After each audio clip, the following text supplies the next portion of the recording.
And that would be your assumptions in the CVP analysis. Again, selling price will remain the same. Variable cost per unit will remain the same. That's why SP minus variable cost per unit. And that would be your contribution margin per unit. It will also remain the same. Also, your total fixed cost constant, then the unit produced and the unit sold, no ending inventory.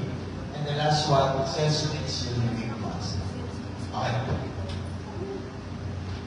Last, sinabi class, CVP analysis, hindi mawawala dyan ang combination natin na ano yan?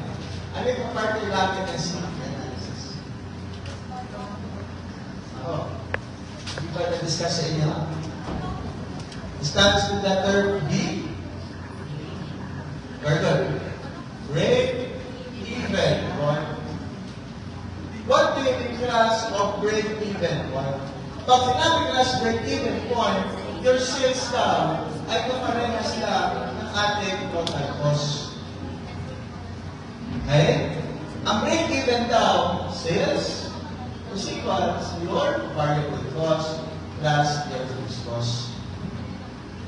Pag sinabi ko break-even point sales minus total cost is 0.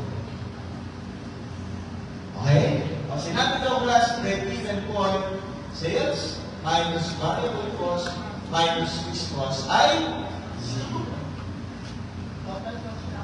Yes, total cost. Pag sinabi ko break-even point contribution margin daw ay kaparehas lang ng fixed cost. Ang contribution margin daw minus fixed cost ay 0. Therefore, ano ba ang ibig sabihin ng break-even point? Plus, what do you mean therefore?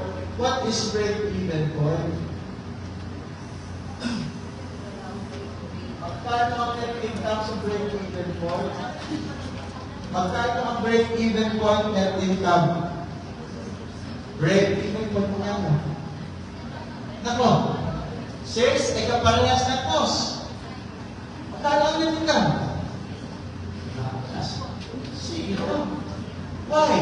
Sales minus total cost is 0 na nga eh. Ito na yung answer. Diba? Sales minus variable cost and fixed cost is 0.